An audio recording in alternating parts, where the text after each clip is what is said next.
മാനേജ്മെന്റിന്റെ ഗുണ്ടായിസത്തിനെതിരെ സ്കൂളിലെ തന്നെ വിദ്യാർത്ഥികൾ SFIയുടെ നേതൃത്വത്തിൽ മാർച്ച് നടത്തി. ഹെഡ്മിസ്ട്രസിനെ ഉപരോധിച്ച് SFI പ്രവർത്തകരെ മാറ്റാൻ പോലീസ് ശ്രമിച്ചത് സംഘർഷത്തിനിടയാക്കി.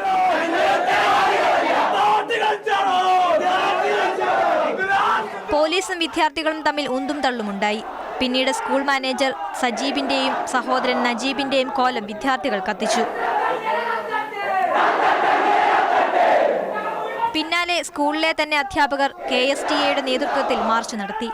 17 വർഷമായി സ്കൂളിലെ അധ്യാപികയായിരുന്ന സീന നരേന്ദ്രനെ അകാരണമായി മാറ്റി നിർത്തുകയും ഹൈക്കോടതി ഉത്തരവുണ്ടായിട്ടും ജോലിയിൽ പ്രവേശിക്കാൻ മാനേജ്മെന്റ് പ്രതിനിധികൾ അനുവദിക്കുകയും ചെയ്തിരുന്നില്ല.